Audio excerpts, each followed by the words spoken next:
Hello, everyone, and welcome back to the Morphing Tower podcast. That's right, the Morphing Tower podcast that people just can't seem to avoid. It will find you, and that's unfortunate, but we're glad that you're here. I would like to start, as per usual, by reading off a memo that I received. This comes from Excavation Crew number 37.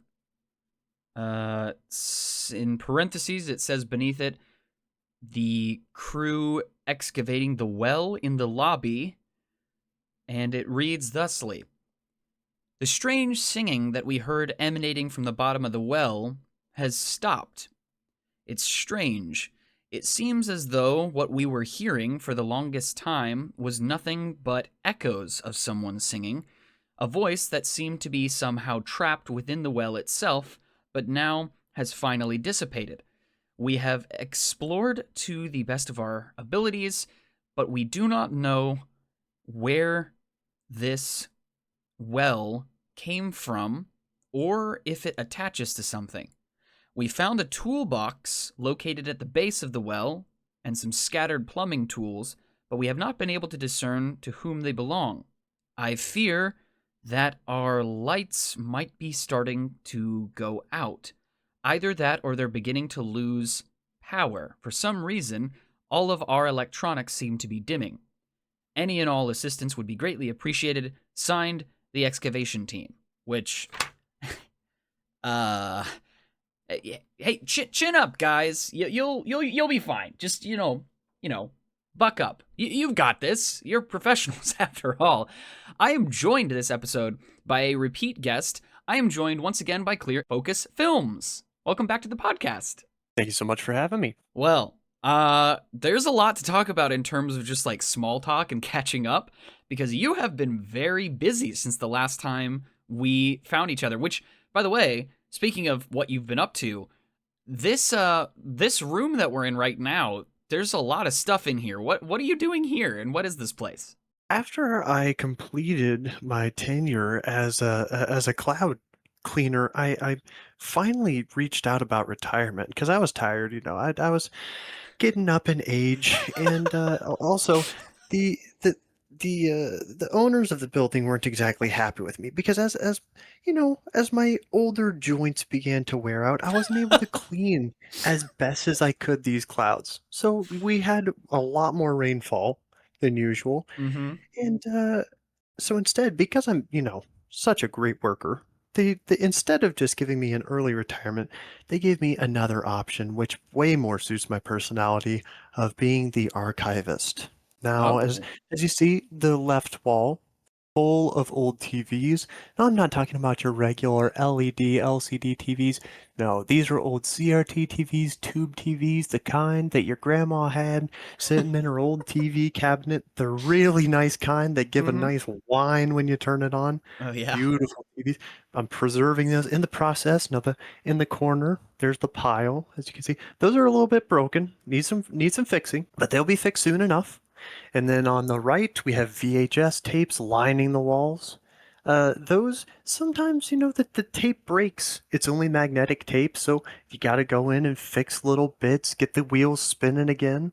And then all of the shelves behind me are properly fixed bits of technology that have been thrown away or have been discarded by the newer generation, and I have collected it from the grounds and been able to repair it for when finally everybody realizes that the older technology was the age of beauty and essence within art media world. Mm. So finally fixing and bringing back all of the old tech. Well said. Well said. And I do think that maybe stacking some of these TVs. Well, I guess this age of TV, they were pretty sturdy, so you can probably stack a lot of them. You couldn't stack a lot of modern ones, but these ones, they're stacked quite high. This was the age of repairability. Now, each one of these TVs weigh about 50 pounds, at least, even the small ones. The bigger ones, my goodness, you don't even want to know how much they weigh. Oh, yeah, that's really something. So you repair these, huh? Yep, just repair them, make sure that they're running, lube all of the nice gears inside, the ones that have the little VHS tray or the DVD tray, got to make sure that that's running well. Put more capacitors in when some break. Fuses are definitely a thing that you have to look out for. Don't want anything to explode or, some even have some poisonous chemicals inside that you Ooh. gotta take out and replace with newer tech, but make sure that it still runs well. I thought you were gonna say you gotta take it out and replace it with new chemicals. Also horribly dangerous, but you just gotta, you gotta replace it. You gotta fill up the tank of lethal chemicals. You gotta swap it out. Exactly. Exactly. So, over the course of the summer, there are different mail tubes that obviously go to the mailroom, been there before. And we were in some level of communication where over the course of the summer, I documented what I was doing with a Fujifilm disposable camera, and the analog grainy nature that I was able to capture, because I don't even think when I was a kid, like my parents would sometimes buy me a disposable camera before sending me off to summer camp. I would use like 5, and like multiple of them are like out of focus. You can't see what's going on, or, taken by accident. It's just like a hand and that's it. But that was a really fun thing to do over the course of the summer.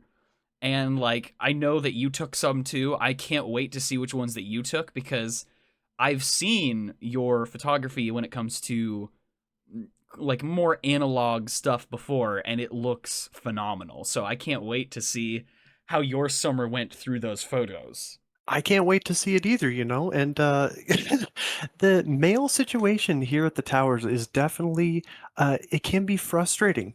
Things getting lost in the mail, things getting finally found, and it should be coming to both of us shortly. So That's I exciting. also look forward to that as well.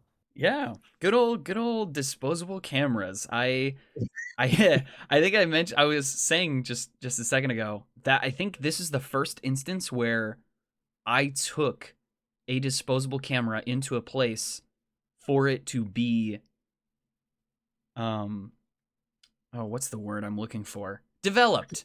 Developed. To have the photos developed. This is the first time I've actually taken a disposable camera in after filling it up to get all those photos back. This is like a brand new experience for me. Now, how was that? Because, I find that film camera stores can be. It really depends. You either go to one that is like the new age kind of hippie guys that think that, they're the first ones to find film cameras and don't realize that they've been around for, by now 100 years. Uh-huh. Or you have the old guys who are, really nice, just like your grandpa and treat you like you're part of the family. Mhm. What was your experience with that? Yeah, so some of the mail tubes that run outside of the building that sort of are in an arc just pointed at random spots in the city. I shot mine in a tube in the direction of Walgreens, and I was told that they'd send it out to someone, don't know who, but they get the photos and then they send them off, and then you get your photos and a digital disc of your photos back in return. They'll drop it back off at the tower, etc.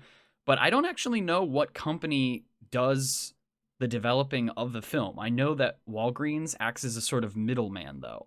Mm, okay, gotcha. Yeah, I have not used them as a developing service, but I definitely have used them for printing larger. Actually, went Mm, there probably 2 weeks ago because I had some art that I wanted printed for my walls. mm. So yes. Yeah. So what have you been up to? I know that like you started uploading a bunch of gaming content, which is super exciting. I have been delving into the gaming content. So this year I got a side job, let's say. So I used to work for the mail service as a warehouse worker, apart from my archivist job. Mm-hmm. And so I quit that this year and finally work at a place that I actually really quite enjoy. Um, so I go through a lot of basically what I do here. Go through a lot of old tech and figure out what can be sold, what can be recycled, and that has given me a lot of peace throughout my life, and it's yeah, really good just on the common side of my life. But that has also given me a great resource of kind of the guys that work there. They helped me to build a gaming computer so that I can finally start uploading some of that. So that started at the beginning of this year when I got that job, and I have been really enjoying that.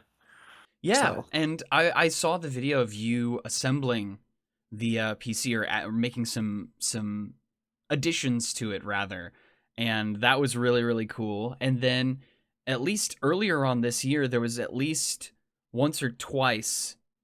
I think it was it just once or was it twice where we were able to our schedules lined up so that way we were able to play PUBG. Oh, that was, yeah, that was an experience. Yeah, I'm so sorry. It was bad. I'm not gonna lie. Yeah, I couldn't even get footage out of that. That was an extra little bonus thing that happened on my end. Still don't know to this day what happened, but OBS was not having it that day. I don't know if there was an update. I don't know what was going on. This is the first time I've ever seen such devastating desync of audio and video before, Mhm. and I don't know what caused it. OBS has not done it since then. I think it was just my performance in the game was so bad that the footage was literally just being rejected. Like, no, no, you're not going to upload this. This is so bad. Nobody's going to watch this. Get us out of here. And yet I still had so much fun driving across barren fields in an ice cream truck with you. It was great fun. Continually crashing into the river and getting, third party by random people. We got a lot of vehicles waterlogged that session. That was a lot. Yeah, absolutely. We'll have to play more games because that was a lot of fun. I would definitely collab again. That was a lot of fun. But what's been on my mind in terms of gaming stuff is, I pre-upload a lot of video game stuff on, the Star Munchers gaming channel.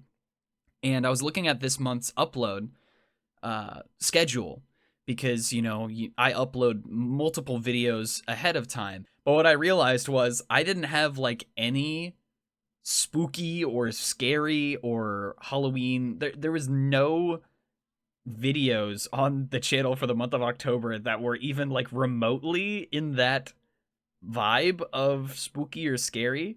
So I'm looking to maybe do something fun with that towards the end of the month here if I can gather enough people to play some stuff. But that got me thinking about spooky, scary stuff, and specifically as it pertains to the autumn season. And that led me to just do some very quick searching here on the terminal, and I found something that I don't know. I legitimately don't know how I had never heard of this before, but now I cannot stop thinking about it, and I want to share this with you. So I found some article that was talking about autumnal lore or legends or monsters or something like that. And I came across the origins of the jack-o'-lantern. Okay? Mm. And evidently it is tied to a character named Stingy Jack.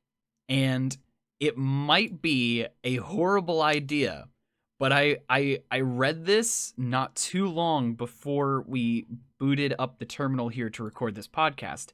And I have before me the entirety of it is titled The Romance of Jack-o'-Lantern. And evidently Mm. this is from 1851. I just want to read this, okay, to sort of set the mood for where I want to go with this podcast and just talk about spooky, scary stuff. Doesn't have to be old-timey. We can go modern. We can go analog horror. We can go with some of the most fascinating or scary things that we've experienced in video games. We can go in multiple different directions with this. But I just wanted to start with this because reading some of the origins of the jack-o'-lantern are so interesting to me. So I'm going to read this, and so you can follow along with it up on the terminal here.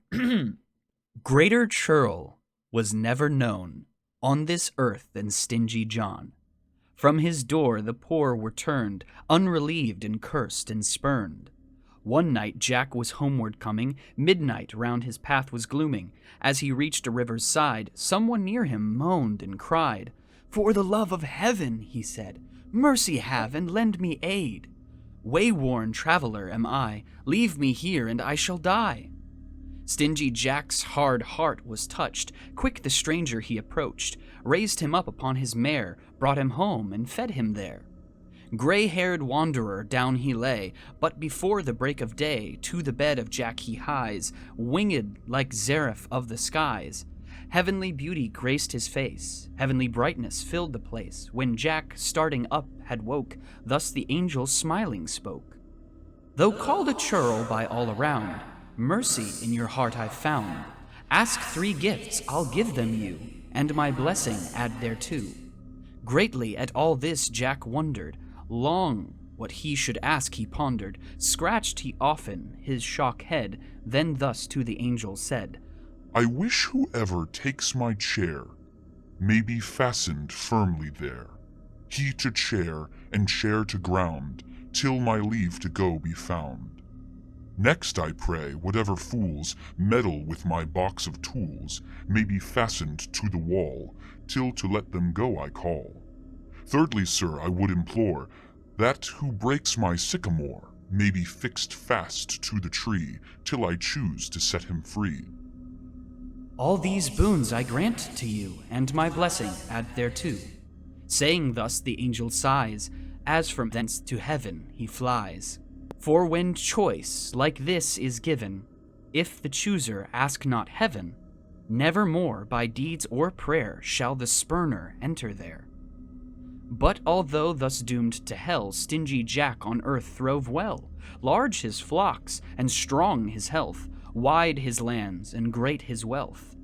Now years have flown, and youth is gone, and Jack's last day is come. And the devil sends a servant up to fetch the old man home. At Jack's hall door the servant knocks, and bids him come away. Jack opes the door and asks him in, and says, "Sit down, I pray." In Jack's own seat the servant sits, and there is fastened tight. Jack takes his flail, and without fail he flogs him left and right.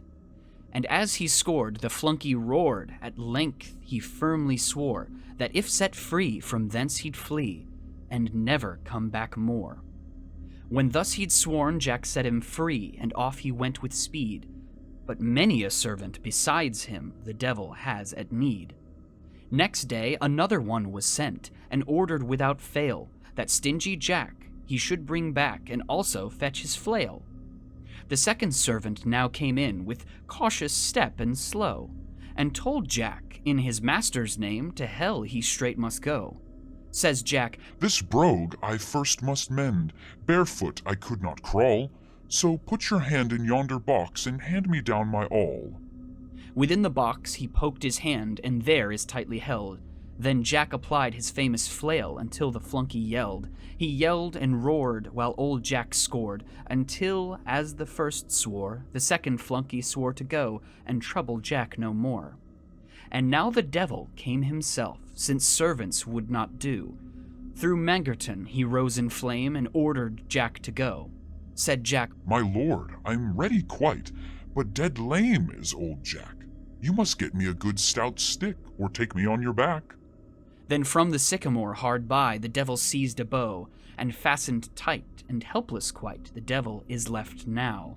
Jack yelled with joy when the old boy he saw thus in his power. He hastened for his famous flail, and laid it on galore. So loudly howled the devil then, his roars were heard quite plain, in Germany and Italy, and even in far Spain. Upon his back 3 flails broke Jack, and still he lathered on, nor did he stay his work that day until the setting sun. Then by his horns the devil swore that if Jack let him go, he'd never bring nor let Jack come within his realms below.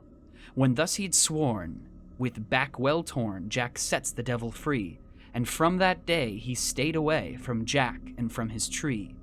At length Jack died, and when his soul was from his body riven, it could not get through hell's wide gates, nor yet through those of heaven. By his free choice he lost the last, and Satan did not fail his oath to keep, and Jack to sweep from hell's gates with his flail. Then since Jack is unfit for heaven, and hell won't give him room, His ghost is forced to walk the earth until the day of doom. A lantern in his hand he bears, the way by night to show, and from its flame he's got the name of Jack-o'-lantern now. Wowee. I have never heard that before. Neither had I, and it's so cool. That's a really cool poem. I like that. Man, that's like the original creepypasta right there. Yeah, it's like, I don't know, it's from 1851. And to be fair, it's like a distillation of the story because there's like multiple different versions of the story. It also, like, I believe, I'm just reading here from this Wikipedia article on Stingy Jack, is basically he gets the jack-o'-lantern, like how we get our pumpkin, like with the candle inside. It was originally like a rutabaga or a turnip that was basically the devil gave Jack an ember from hell to light his way, and that was put into like a little turnip for him to carry. So in different versions, it explains why it's not in an actual lantern, but it's in like a vegetable, and then eventually that became like a pumpkin. Yeah, I think a pumpkin looks a lot cooler than, a turnip. That's just true. my opinion. I think it's also because it would be easier to hold. Because if you look at the shape of a rutabaga, as goofy as this sounds, if you need like a light source and you need a vegetable to hold said light source, you could put like a candle into a rutabaga and hold it by the stem or whatever, and it sort of drops down because of the bulb. So it's shaped kind of like a lantern, but the pumpkin inarguably does look way cooler. But the idea that that's where like the jack-o'-lantern thing comes from is so interesting. It's basically like a character who does one good thing, blows his wish on punishment things, and because of that, they're like, well, you're not getting into heaven. And then when Satan comes to do away with them, he just tricks all of them with the wishes that he made. So they're like, okay, we're not going to accept you. And so now he's just like a ghostly figure wandering the world. That's so much cooler than just like, oh no, spooky living like pumpkin man, I guess, that's in fields, or like scarecrow type stuff. I had no idea that this was where this comes from at all. Yeah, that is really cool. Man, okay. It's an interesting contrast though, because there's something about the rhyming nature of it that's so compelling. But obviously, like, you have to be a masterful writer, being as how there's not a visual element to it.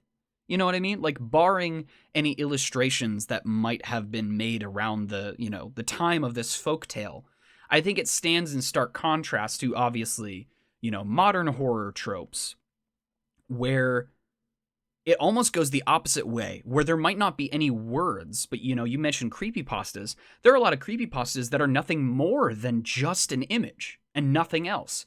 And, like, your own brain and the cultural consciousness sort of forms stories and myths around just the image. And the image doesn't even, like, there might not even be a story associated with it. It's just a picture. And yet it's so captivating and scary. Exactly. Yeah. I mean, now in the age of, having everything be just right in your face 4K or, just super crisp, I really respect the older arts, as an archivist, kind of the older arts of either using your words to paint just such a clear image that people would be, a little freaked out by what you wrote, or painting something that might even kind of be a little shaky, or we look at now and are like, yeah, that's not scary at all.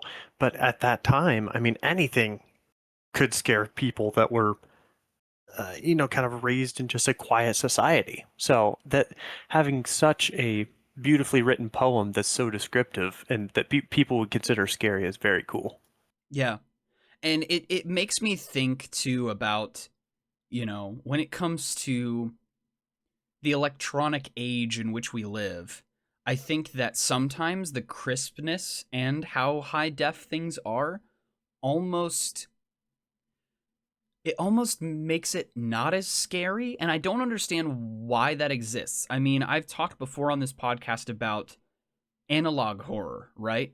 Is the mixing of horror with older technology, because it adds just a layer of time over something. Even though it's in the modern era, it's kind of like where this old world rhymey stuff about these monsters crosses over with technology, where it's not in high definition. It is very intentionally supposed to look old, as though you stumbled across it, like the Jumanji board game. Like, it's supposed to feel like it was never meant to be seen, and it's supposed to feel like, you know, a secret you found in an attic, you know? And I think I've mentioned this before on the podcast, but even though it was funny at the time in some ways, there are also aspects of technology that I had growing up that I would play on my family's gigantic home computer on CD-ROM games, where every once in a while you'd have just a real humdinger of a glitch or some sort of tech gore situation. One of the ones that I can think of is me and my friend Zach, who I've had on the podcast. We were playing a game called Charlie the Clown, and it sounds so goofy, and it was. Charlie the Clown, I think it was by a German game publisher, and it was like a very blatant, like, Mario ripoff, where it's like a side-scrolling block breaker where you hop on platforms and you collect stuff. And you play as this clown character, and when Charlie dies, he pops like a balloon, and like his arms and legs fly off the screen. But me and my friend Zach, we kept on killing Charlie over and over and over again because we thought it was funny. But then one time, and this is a true story, I kid you not, we threw Charlie in a pit of spikes, he explodes, and instead of the limbs flying off the screen, they hit the top of basically the computer screen, like the border of the screen, and they're just spinning. And then the game hard locks up, crashes, and never opened again. Wow. Yeah. That is some, like, cursed game right there. Yeah, I've never played Charlie the Clown since. Like, we murdered Charlie the Clown. The game was just erased after that. He's officially dead. No coming back. Well, trust me, I've looked up things about this game. I think there might be emulators online, but the company that made it was the only game that they made, and they're now defunct. Oh, that is weird. Oh, yeah. There's so many things like that. I remember distinctly one time I put a VeggieTales VHS tape in backwards, and that has got to be one of the most horrifying things that I remember. It was the most terrifying thing I've ever done, where it was probably like 6 a.m. It was still dark out, and I went into my parents' room, and I nudged probably my dad, because he was the one more likely to let me watch stuff. Plus he's half asleep, so, you know, I got that going for me. But I, like, nudged him a little bit, and I was like, can I watch VeggieTales or whatever? My dad's like, yeah, go ahead, that's fine. I run downstairs, and I was young enough that I didn't understand the concept of that a VHS tape has to go in one way. And I shoved the tape in backwards, and I hit play. And I will never forget the absolute cacophonous noises and, like, the color aberrations and the staticky noises. It was horrific watching, like, the intro of VeggieTales, but it was, like, garbled, miscolored, it was loud, it was horrifying. And for something as innocent as VeggieTales to be turned into that is pretty funny. It's objectively funny. You know, but, you know, I've mentioned this in the podcast too. You know, there was the time that the first time I played Mario 64, and you go to the tick-tock clock level, where based on the time the clock hands are on the clock, it determines the speed at which the level moves. So all the gears turn based on what time it is, like the speed. I didn't know that. So I had gone into this world one time before and, like, died and got spat back out, and then by happenstance I jumped back in when it was, I think it's perfectly on 12, and when that happens, everything is frozen. The gears aren't moving, and it's quiet. And that was, I thought I had found a glitch. Like, this was not that long ago. This is probably like 2021, 2022. I jumped into that level, And it was like I was a kid again, of just like, is this, like, it was so strangely Thinking you eerie found to me. something. Yeah. Yeah, everything was just frozen. It was like, what? It's like in the Truman Show when he goes into that one building and sees craft services behind like where the elevator's supposed to be. It was like that, of just like the level wasn't ready for me to be there. And it just shut back down and I got back in too soon or something weird. Like that was the feeling. Of course, after the fact, my friend was like, no, that's the whole point, is you have to time it. But it's like, I didn't know that. I just jumped in and I thought the game was freaking out. You felt so cool for like 5 minutes right there. Just I don't know about found it. cool. Well, at first I was like, yeah, well, this is crazy. It must have been like an old glitch ported over. But do you have anything like that over the years? Or just like whether it's just technology or video games, anything that made you go, oh, that's kind of creepy? I didn't really have a lot of video games growing up. Kind of the only thing that I played was the Game Boy Advance. So Mm-hmm. there's not a lot of, anything scary that you can find on that. But I did have books, and I love Edgar Allan Poe. I Oh, think okay. that he is, just a wonderful writer, and that definitely, like, I would stay up and read those books all the time. Hmm. Man, so that type of horror, fantastic. Um, and then through that, probably when I was like 15, I really liked watching Roger Corman movies. So he made the Edgar Allan Poe old movies with Vincent Price. Hmm. So like The Pit and the Pendulum, some of those. And Roger Corman was known for being super cheap on his sets. So all of the movies that he directed were made as cheap as he could because he wanted more money, from the sell of it and from the end what's it called? Like the grossing returns. So he Hmm. would make them as cheap as he could, and learning about some of the accidents that could happen on set just because of how cheap he made it. That was a horror movie all in itself. I mean, Hmm. stages breaking, props breaking, all just because he didn't want to pay more money to have it. I remember he did a movie, I think it was like The Blob from Outer Space, just these crazy movies. And he just would compile these monsters out of anything lying around the shop. So, okay, we have a board over here. Let's put some eyes on it. Let's get some duct tape and wrap it up. And he made money by doing it. But he made a bunch of older movies, and I really like that, which then kind of got into the Vincent Price movies. And he was wonderful. The House on Haunted Hill was a fantastic movie. And in that was probably the first time that I got jump scared by any any type of media. So there's a scene where this old guy has invited a whole bunch of people to this house, and they kind of have to, you know, a murder happens, and they have to find out what happened, who was the killer. And Mm-hmm. it turns out that it was the guy who invited them to his home because one of them was I think, an ex of it. I haven't seen it for a while, Hmm. but as she wakes up, there's a skeleton standing right in the window, and it bursts Oh. in. And that, oh my word, it freaked me out, but I loved it. And I mean, looking back at it now, kind of like I said, at the mystical creepiness of it is kind of broken just because of modern media kind of desensitizing us. But man, the first time I saw that, I jumped. I am telling you, I jumped. I mean, I believe it because I think to me, like I'm not a horror guy. Like I don't watch horror films. And I think part of that is because I think it's a little bit, I guess not silly. I think the idea that being frightened by something involves surprise. It involves you being caught off guard, right?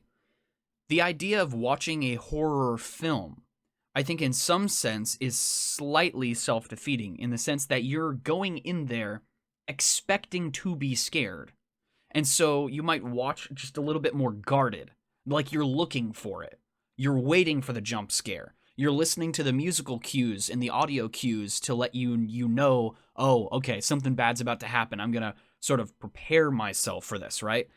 I think the most effective scary things that I have ever experienced were when it comes to media are moments that are scary, but not in a horror setting, if that makes sense. It's Sure. little tiny scraps of horror where the rest of what you're watching, it doesn't even line up really. It's just a horror moment inside of something larger. Are you familiar with the early 2000s Clone Wars 2D animated movies that they made, like the mini series thing? Oh yeah, yeah. Okay. So, this isn't spoilery. Again, it's old. It's on Disney Plus actually by this time, which is really good. Even though it's not technically canon, I'm glad that it got preserved because it deserved to be so. There is a fantastic fight sequence with General Grievous, and there are 3-4 Jedis, and they're cornered inside of the wreckage of this ship, and they're surrounded by all these droids just shooting away at the ship, and then all of a sudden the shooting stops, and you just hear this booming voice basically telling them, like, it's hopeless, I'm gonna come get you, like, there's no point, just surrender or prepare to meet death, basically. And this is the first time that General Grievous shows up, and there's just a long, drawn-out sequence of his footsteps echoing through the ship, and the Jedis are, like, sweating, they're panicked, their eyes are darting around looking, they don't know which direction he's approaching them from, but they can hear him getting closer. And then, like, I can't even do it justice, like, by describing it. The fight sequence, they turned Grievous into a horror movie monster. He is not simply like a Sith character. He is, like, hanging upside down in darkness behind them as they're, like, backing up. Like, it is scary, like, what they did with his character. But there's just little things like that where it's not inside something that is technically horror, but it's moments of horror within that make it stand out. It's like, have you ever watched Over the Garden Wall? I don't think so. Oh, dude. Is that the animated one? Yes. I just got that last week. I got a DVD of it because it was recommended. Dude, best decision you will make this fall is watch through Over the Garden Wall. That was not meant to rhyme, but it did, so there. We watch it every year now. So my younger sister got recommended it by one of her friends. She started watching it by herself, and then she said, Max, you have got to watch this. And I said, okay. I started watching with her, and I was like, oh, I get it. I get it now. It's 10 episodes, and each episode is only like 10 minutes long. One of the best series, like animated series I've ever seen. But the overall tone of that show, even though it's set in, like, you know, a forest, and it's like sort of spooky, and it's very October, fall into winter vibes, for the most part, it's very lighthearted. But it makes the moments of horror and fright so much more palpable, because the average is not scary. It's pretty lighthearted for the most part, but it's those moments of horror within that's why it's so much more effective. If the entire show was super dour and depressing and scary every single episode, then it just wouldn't have the same effect. But there's just, like, little moments here and there of just, like, it kind of reminds me of, like, older animations or older movies where there'd be just, like, one sequence of unimaginable horror where they just decided to animate something terrifying, whether it's the Heffalumps and Woozles from the Winnie the Pooh movie, or the purple elephants from Dumbo, or the skeleton fight in James and the Giant Peach with the skeleton pirates, like the stop motion stuff. There's just some stuff where it just, like, there's moments where you're just like, this is not for kids at all. What were they thinking doing this? Man, I love the Heffalumps and Woozles. Oh my, that just brought back so much. Oh, I hate that part. I hate that part. Animated beautifully, but oh gosh, it's like a fever dream. Well, and can we talk about Lord of the Rings, right? Not really that scary, but the scene that always gets me, it isn't, wait, who was it? Wasn't it Aragorn that goes down and like gets the ghost? Yes, the ghost army, the Dimholt Road. That isn't even that scary. The scary part is when what's her name? The woman like does the casting over the waters and her face goes all tight Oh, Galadriel, and yeah, when she has her yeah, really weird freak out moment. because you don't expect it. That's exactly what you were saying, right? You don't it's not like you're thinking, "Oh, she's going to turn into this creepy witchy woman," and then boom, it just hits. Yeah. Yeah, that scene always gets me. I think the scariest moment from that series for me is definitely the Dead Marshes, when Frodo, Sam, and Gollum are going through the swamps, and Gollum starts describing, oh, this was once a great battle fought here, elves and men, they're dead. Because they start seeing corpses in the water, but they look like Mhm. semi preserved. And he tells them, like, don't follow the lights. And Frodo starts looking at the water and sees like an elf corpse. And then all of a sudden the eyes just open and they're little white lights. And then Mhm. he like falls into the water. And only once he's in the water, like the true ghostly forms of all these souls start reaching up at him from the depths.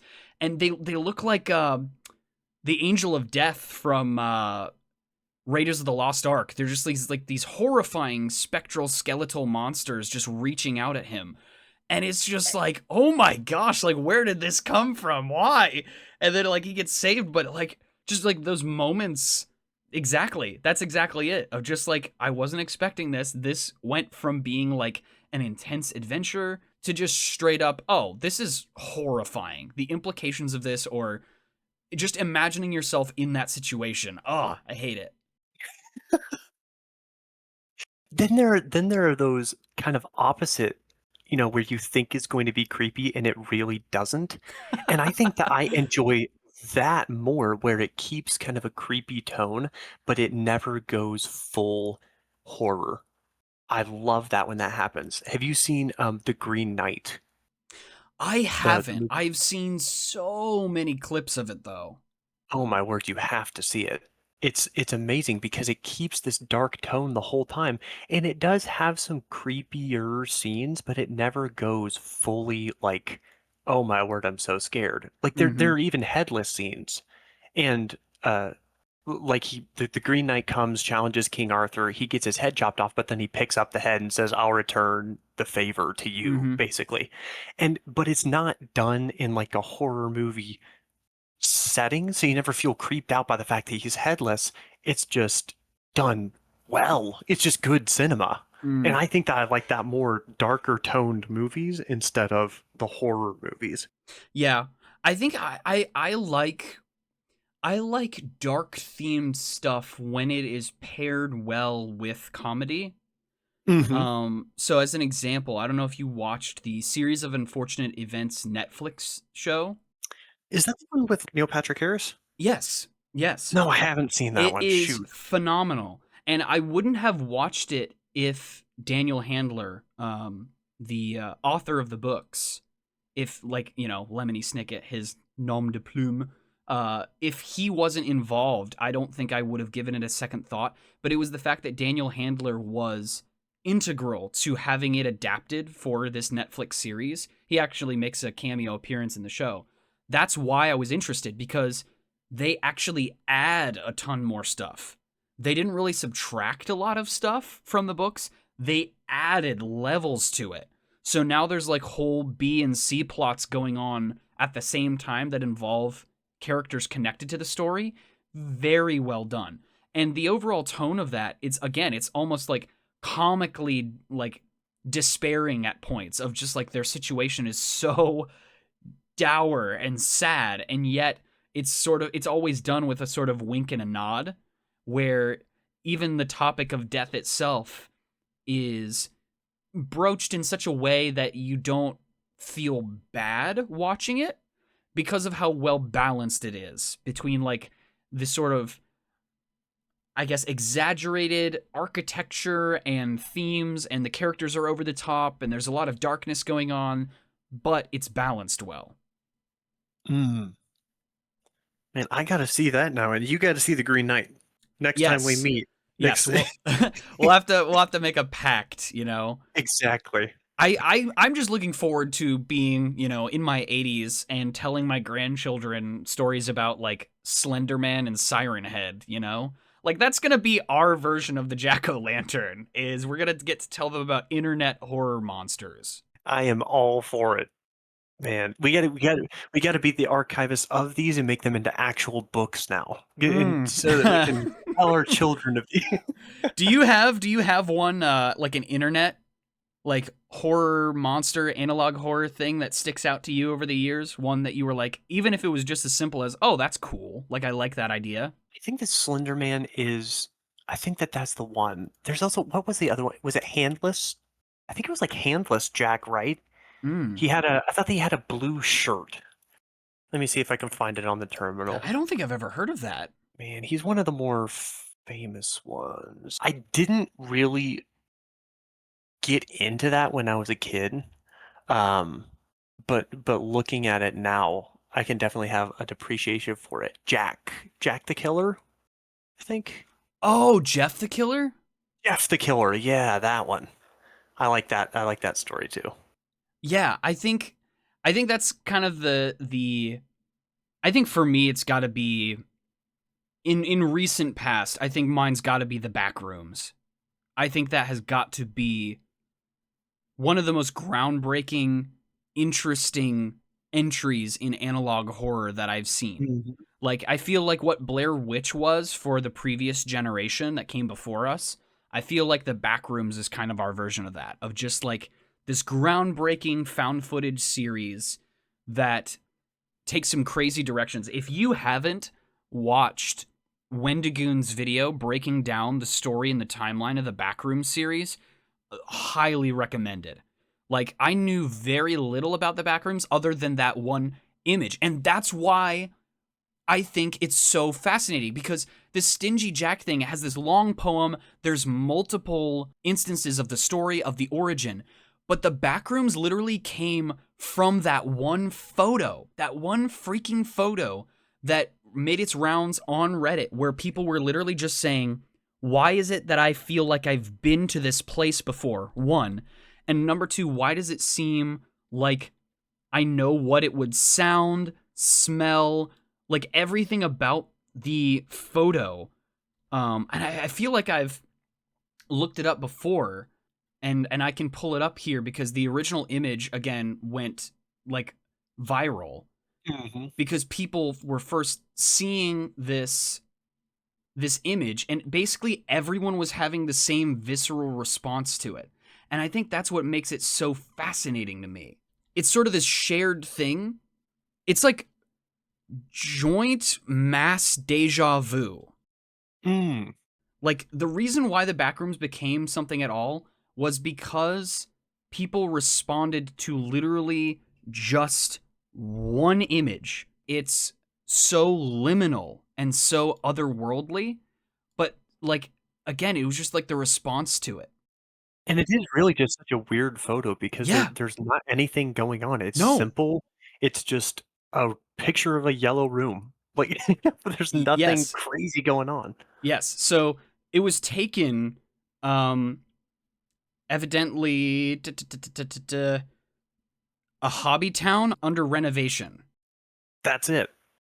That's And all then, that it was. Yeah, it says the history of it. It says between 2011 and 2018, a photograph of a large carpeted room with fluorescent lights and dividing walls circulated on various message boards. And on May 12th of 2019, an anonymous user started a thread asking users to, quote, post disquieting images that just feel off, accompanying the thread with the photograph. Another user replied to this post giving the image its name and supplying the first description of the Backrooms. Quote, if you're not careful and you no-clip out of reality in the wrong areas, you'll end up in the Backrooms, where it's nothing but the stink of old moist carpet, the madness of mono yellow, the endless background noise of fluorescent lights at maximum hum buzz, and approximately 600 million square miles of randomly segmented empty rooms to be trapped in. God save you if you hear something wandering around nearby, because it sure as hell has heard you. That is creepy. Yeah. And again, it just comes from like a photo of an abandoned building. But again, it's similar to like, You know, the connecting thread between Stingy Jack and the Backrooms, right, is you can take something so simple and you can create an entire universe and story and lore around it. And think about all the different creative directions that the Jack-o'-lantern has gone in since its origin, and similarly how much the Backrooms have also been adapted into games and things of that nature. I also think that, so I need to quickly just make sure I give credit to Kane Parsons, who's the guy responsible for taking the Backrooms to where it is now, basically made the video series. But I do know that I believe that there is a plan for a movie. Yes, by A24, a Backrooms movie. Word. That's my favorite production company. Yeah, bringing it back to the Green Knight. I believe that A24 is working on a Backrooms movie, which I'm not a horror guy, but I would be very interested to see how that goes. Man, I had not even heard about that, so that gets me a little bit hyped. Yes, highly recommend checking out the series, but yeah, well, I guess we should start winding it down for our Halloween and October themed stuff. The last thing I want to ask, here's my question for this month, is what is your favorite costume that you have either done yourself or seen someone else do? For myself, man, as a redhead, as a proud ginger out here representing all of the other redheads, I have to say, there was a friend get together around, I think it was like a Friendsgiving, but we still did costumes, and I went as Conan O'Brien, and that was my favorite. That's great. And then another costume that I've seen somebody else do, probably something like steampunk. I love all of the steampunky outfits, which goes along with your channel going through the BioShock. I mean, talk about a horror game. That's a little Oh, yeah, I didn't even think about that. I would say that BioShock is not meant to be horror. I don't think it's categorized that way, but there are a lot of just straight up horror movie moments, whether it's cutscene cinematics that you can't do anything about. So like, you know, a splicer like runs from around a corner in a straight line and just disappear, and you'll never catch them. They're not actually there. It's just like a scripted moment.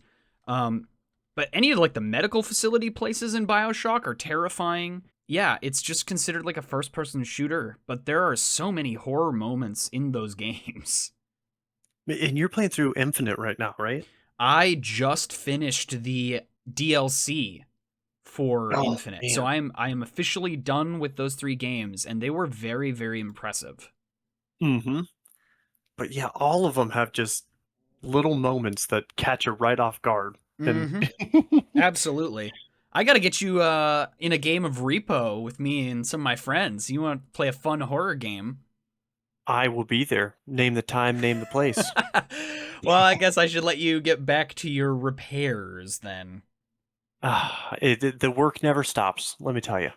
Yeah, especially since there's that quantum entanglement stuff going on with the tower. So there's always going to be old tech that will need repaired because there are some floors of the building that haven't advanced past them yet. Just keeps coming down from the higher ups. Keeps coming down. On the bottom rung, repairman. But you're a first-class repairman in my book. Well, I appreciate it. I'll always be here if you need to stop by or have any problems, any media that needs fixing. All right, I will keep that in mind. Well, thank you all so much for checking out this episode of the Morphing Tower podcast. And, real quick, where can people watch your stuff? If they are looking for content on cameras, photos, film photography, go to ClearFocusFilms on YouTube. If you are looking for gaming content and helping a growing gaming channel, go to Gingy Games on YouTube. Awesome. And the links for both of those will be below. But that's going to do it for this episode of MTP. So thank you all so much for listening, and we'll catch you on the next one. Bye. Bye.